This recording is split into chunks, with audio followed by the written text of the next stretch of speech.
Welcome to the MGL Team Tournament of Iron Order, Round 2. The round was not just another set of Iron Order matches, it was a demonstration of military history repeating itself. Across two world maps, 18 teams clashed using radically different doctrines, strategies and approaches to expansion, and what became increasingly obvious throughout these wars is that Iron Order's meta is no longer about brutal force, it's about logistics. It's about positioning, it's about activity, and most importantly, it's about understanding that modern Iron Order warfare resembles two historical extremes. On one side, Napoleon Bonaparte's doctrine of logistical superiority, where expansion, mobility, and territorial control and operational tempo decide wars before decisive battles even begin. And on the other, Marcus Licinius Crassus at the Battle of Carrhae in 53 BCE, a commander who abandoned the mountains, entered open terrain, and led elite heavy forces into annihilation against highly mobile ranged attackers. Because that is exactly what Iron Order's current meta has become: slow melee armies marching into open terrain against active artillery players. And just like in Carrhae, they rarely survive. The biggest revenge story of round 2 unfolded in North America. CIG Thunder and King Joe faced Maxi and Black Spider once again after losing to them in round 1, but this time they completely abandoned their old doctrine. No risky dropship gimmicks, no overinvestment into mobility plays. Instead, they embraced what increasingly defines high-level Iron Order: logistical warfare. Much like Napoleon understood that army movement and territorial control mattered more than isolated tactical victories, CIG and King Joe focused on expansion structure and battlefield information. Their build was extremely disciplined: Max for controlled frontline pressure, Navy for map control, and discs over Mexico providing permanent reconnaissance against New Mexico. Once the game started, King Joe pushed into Texas, which meant that automatically he cut off direct support from Deutsche America, which, along with the vision, granted that at the start of the war, King Joe and CH Thunder will attack Maxi in a 2v1 situation. Even though Maxi and Black Spider anticipated the brutal 2 versus 1 offensive centered around bombers and mechanized pressure, Black Spider missed first hours of war where his support was crucial for survival. Thus Mexico's capital fell, the economy suffered, but then the deeper strategic issue appeared: their offensive. So King Joe's and CH Thunder became stretched, which gave gaps for surviving armies of Mexico, which pushed and took over the capital of Mexico. Now I don't have the footage as I haven't been provided one. However, once CHG and King Joe stabilized their front lines, their superior logistics, economy and doctrine usage allowed them to surround and destroy the attacking armies piece by piece. They firstly destroyed Maxi and reverted back up north to deal with Black Spider. They fought methodically, patiently, like Napoleon, preserving operational momentum rather than gambling everything on one charge. The revenge was complete and they were victorious. Despite encountering total obliteration in round 1, they picked themselves up and showed that they are still a valuable asset to the tournament. In Africa, Pompeo and Django finally looked like a championship level team, and the biggest reason? They finally understood logistics. Napoleon famously said, "An army marches on its stomach." In Iron Order, armies march on expansion and economical income. Round 1 exposed their weaknesses: poor AI engagement, unnecessary peacetime casualties, and inefficient growth. This time they corrected everything: minimal losses, efficient expansion, clean economies. Meanwhile, Itro and Pinky cornered themselves geographically and never generated the same resource momentum. This immediately created what Napoleon would call operational superiority: more resources, more production, more flexibility. Django focused almost entirely on support units, while Pompeo specialized into bombers and siege mechs. And this is where Iron Order's carry problem appeared once again. Their opponents relied heavily on melee resistance and direct engagements, with support units as a support. But against active artillery and bomber coordination, melee armies become victims of the exact same problem Crassus faced. He also had cavalry, but just not enough, as he tried to split his army's efforts, whereas his opponents were only on horseback, which gave them advantage and flexibility. In the end, they could not close the distance, And at Carrhae, Crassus believed elite heavy infantry could simply force engagement against mobile Parthian horse archers. Instead, his army got surrounded and continuously bombarded from distance. And Iron Order's artillery meta functions almost identically. Slow units cannot catch active ranged armies. As long as artillery players reposition correctly, melee units simply bleed to death while chasing. One player pinned enemy stacks, the other slipped motorized infantry through the gap along with some mechanized troops. And once the breakthrough happened, the war ended instantly, or almost instantly. Bombers removed isolated defenders, siege mechs destroyed counterattacks, and every attempted melee response arrived too slowly to matter.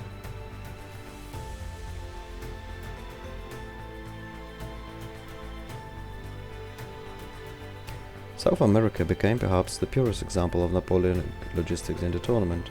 Lexan and Noob King defeated Theo and Mr. Penguin before the war even truly started, and the reason was expansion denial. Using the right-of-way trapping mechanic, they halted Brazilian and Argentinian armies completely. This gave them more territory, larger economies, concentrated armies, and superior operational mobility. This was textbook Napoleonic warfare. Napoleon rarely won simply because his troops fought harder. He won because he maneuvered faster, concentrated forces better, and forced opponents into impossible logistical situations. By the time combat began, Lexan and Noob King already controlled the operational tempo. And once bombers entered play, isolated armies disappeared one after another. Again, melee armies attempting repositioning across open terrain simply became Carrhae victims, too slow, too exposed, and too scattered. In the end, after Argentinian nation fall, Theo Porter has simply surrendered and got eliminated from tournament.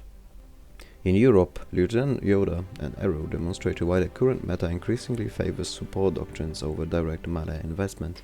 NMCK and SK Fabo repeated the same mistakes from round 1, which relied on heavy mech reliance, predictable movement and poor logistical planning. Namely, as we can see here, the armies of Cossack Union, which was played by the NMCK, got trapped by the right of the way. By this point I'm surprised how many people are unaware of the right of the way. It's very simple. Once you fight for any city, for example Bucharest, and both players reach Bucharest to capture it, the one that gives the right of the way whilst the other keeps neutrality is the one to capture the city. If you leave and cancel your right of the way, it means that that person can no longer, due to system obstructions, move the units away from that city, thus trapping the army. Which means in the first 24 hours when you start the game, it is very important that everyone is very active, and really before, especially if you border with your enemy, that you're active and that you see if your enemy is about to turn the right of the way and trap your army, or whether you can take the city and simply go to another point.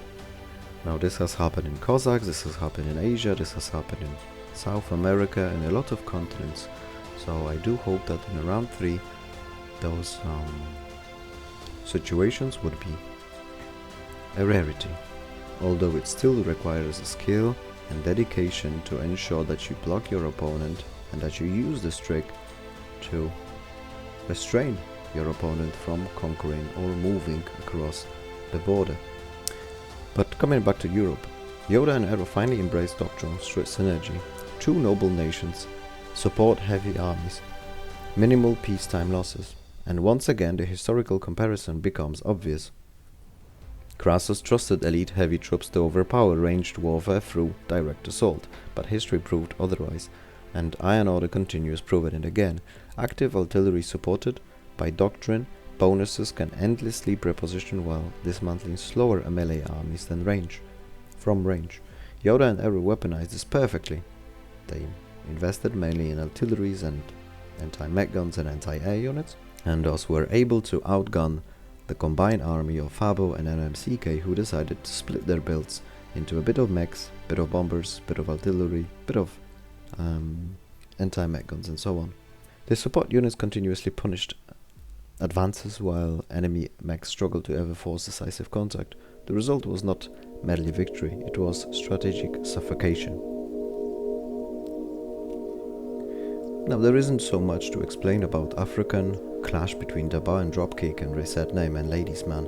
It was a clear difference of skills, logistics, preparations, activity and movement. Once the war started, their enemies saw that the Daba and Dropkick has almost twice, or let's say 1.5 armies more than them. They are better equipped, better suited, and thus they retreated to their capitals, which were the seashores. Now, what Dropkick and Daba has done is invested a bit into dreadnoughts, which they didn't even expect. It's a huge investment, a risky investment, but it's proven to be worthwhile, because most of the cities and the capital is in a range of dreadnoughts.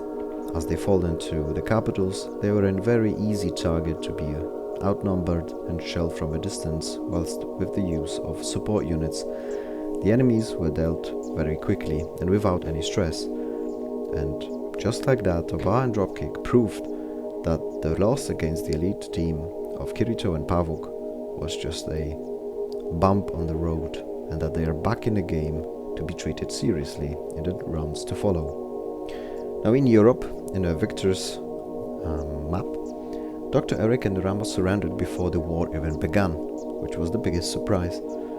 It may have been even a correct decision, because once they realized they would enter a war with roughly 25% fewer units, they understood something fundamental about the current meta. If artillery-based support armies gain logistical superiority early, recovering becomes almost impossible. Kirito and Pavuk mass-produced AMG's units specifically to counter mechanized pushes, which were known by Dr. Eric. His traditional mech and bomber composition simply lacked the economic scaling required to overpower the range defenses. They understood that once logistics are lost, tactical brilliance alone rarely matters. The idea was quite similar as in a first match. Block their enemies, and they were successful. They blocked the St. Petersburg entrance, they blocked even the entrance through the Albania and Hungary into Balkans, and thus severely hammered or blocked their expansion.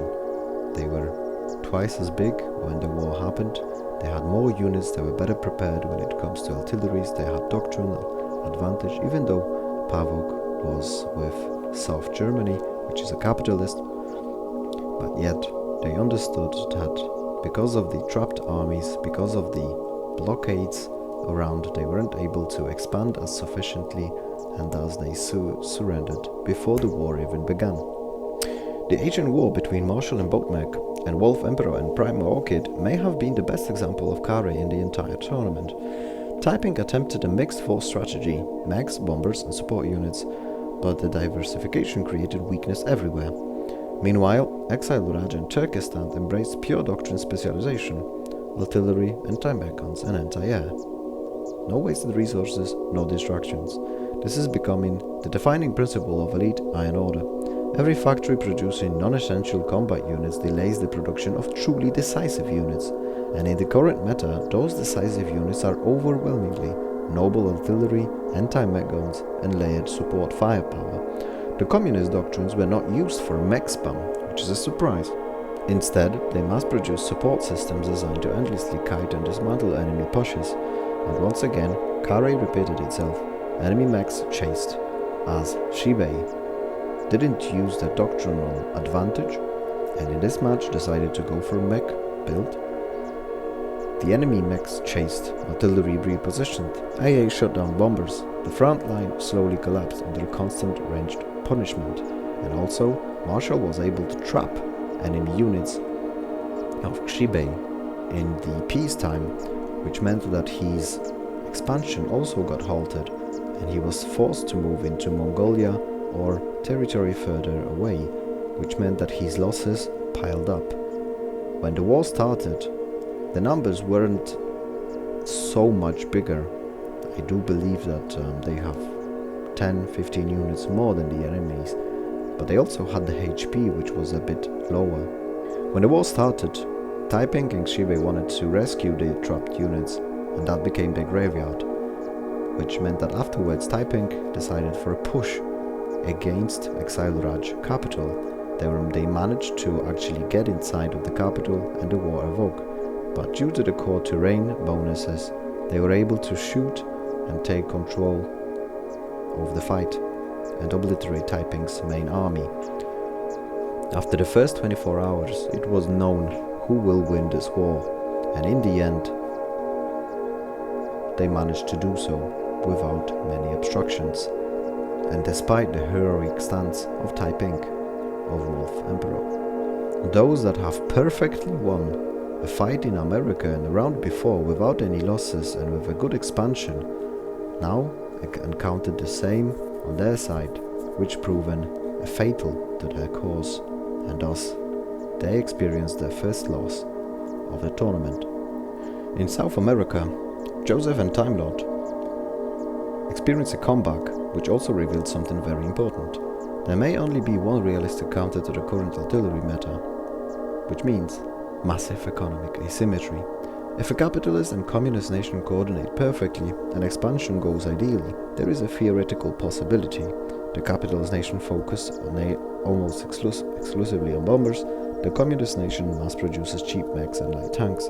Together they may produce 2 or even 3 times more total units than the artillery-focused opponent. In theory, suicidal bombers' attack could reduce artillery HP and movement speed enough for mechanized units to finally catch them, because normally they never will.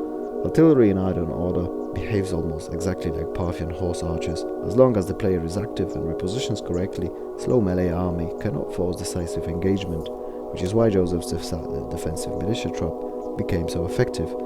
The attackers lacked bombers to be in range, and their front line overextended, and once trapped inside the capital, they themselves became demobile victims.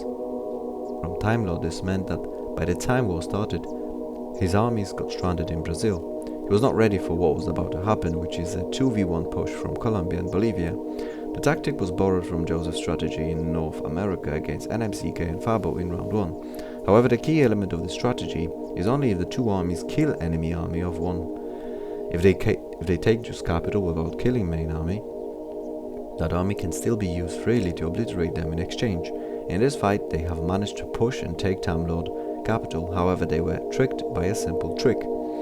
Militia level 4 is invisible from outside of the town unless you have a scout level 4 nearby it, as they were lacking it. They didn't realize Joseph was planning last resort trap whilst doing cheap AA and militias, which proven to be perfect for trapping enemy units.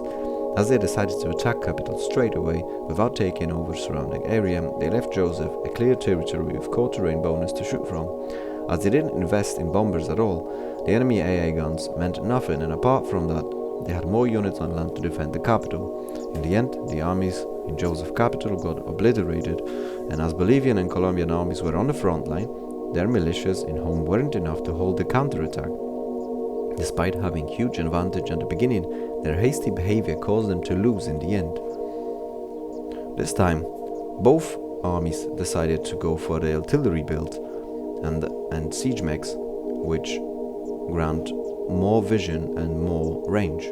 But it is the blunder of the Bolivian and Colombian team which allowed the siege mechs to slip through and pass through to be able to support the fights in capital. In North America, the most interesting pairs of Lord Send and Foxy, the victor of a solo tournament not while ago, faced against Balkan, one of the members of the victorious squads of the Alliance tournament, and Thor, one of the most experienced players which used to be number 1 in the ranking couple years back. Foxy started choices with Steel Belt, Balkan secured another noble nation of Deutsche America. Foxy and Send responded with Quebec, whilst Thor chose New Mexico. All nations were noble despite vastly plain terrain in USA. However, Balkan and Thor had different strategy than others. One could think that with nations spread apart they would both build buffer zones. However, that was not the case. Thor and Balkan perfected the art of "I'm not going to let my opponents expand." They avoided taking cities of the plains and went directly as soon as it was possible towards Steel Belt with hopes to block their expansion due to non-aggression truce set by the system. Due to Steel Belt's inactivity in the first 24 hours, their expansion was a huge success as they reached Freemasons in Louisiana before Steel Belt could and then deal with cities after. This meant that they were more bruised than their opponents, however they are also able to produce more units than their enemies as well, as they had more ground to retreat. This meant that they could be offensive, but didn't have to, whereas the enemies had the pressure to advance, and whilst doing so be open for getting hit by siege mechs with huge range of fire. Still, they come up into a plan to attack Deutsche America's capital from the north, as the other army is going to push through the cities or provinces directly into the capital, so that they wouldn't be able to get caught in an exchange of capitals. This, however, didn't work, because both teams displayed a very good skill sets of micromanagement, where they would put stacks of artilleries, fire at each other, retreat, and continuously make the exchanges until the first one made a couple of mistakes where, for example, you can shoot and perhaps your stack would not get damaged if you retreat fast enough, for example, and then you have an exchange of 4 or 5 artillery sets versus just one. So this was a very good display of fighting, one of the best fighting, if not the best fighting in the entire round, where we could see both equal teams going at it, trying to expand logistically, and then when fight came or arrived at the door, both teams have envisioned or brought the vision into reality and provided a good view of a fight. Now, if we would show this meta to Napoleon, he would understand it immediately, and Crassus would have definitely lost to it again. And unless future teams discover a reliable counter to highly active ranged doctrines, the tournament may continue moving further and further towards support unit supremacy. The question now becomes, can anyone stop it? Or are we watching the birth of a completely solved meta? Now at the end, as we all like to see, is the ranking of teams when it comes to tiers. Now in my opinion, Kirito and Pavok and Balkan and Thor are definitely an example of a S tier. They are active almost at all times. When a fight comes in a peacetime, they are able to think logistically how to cut the enemy, and whilst cutting the enemy, whilst also carving a lot for themselves, how to make the investments to make use of all the resources. For example, as we could see here, one of the members has 25,000 oil, 5,000 energy, and the most unthinkable thing, 2,600 manpower, which means that's at least 5 or sometimes even 10 anti-air units that could have been already being brought to the front line. It's almost as if for the past 12 or 15 hours he hasn't been producing anything. So both of these teams are definitely utilizing to use all of the resources in any way, shape or form to bring advantage to their team, even if it's as small. Those small advantages are becoming the most advantages when it comes to selling the resources for spies, so that you can discover enemy units or discover enemy infrastructure, so that you know what they're building, so that you know what they're using. They're using newspaper to see what are their enemies using, and thus can prepare accordingly. Now the reason why I put Time Lord and Joseph in A tier is simply because they have lost a capital and shown a bit of a uncertainty when it comes to expansion. So up to the second fight they were at S tier. Right now they are A tier, but this is not, it highly dependent on who you fight, how you fight, and of course you can lower your guard when you fight in perhaps a easier on paper team. So we'll see how we go in further stages. Sant and Foxy, of course, they were beaten by Balkan and Thor, so they cannot be in S tier, although they are quietly advanced. They would be on par, and the most difficulty would be Time Lord and Joseph, Sant and Foxy and Daba and Dropkick. I think these teams are currently presenting similar skill set, as Time Lord and Joseph won 2 of their matches. Then of course they cannot be below Daba and Sant and Foxy. Marshall and Boatneck has won all of the matches so far. However, they had significant trouble with Theo Porter in the first round, and then of course they were fighting against Wolf and Primal Orchid, so they have beaten an F and C team, so they cannot be, I would say, above, even though Daba has also lost the first clash against Kirito and Pavok.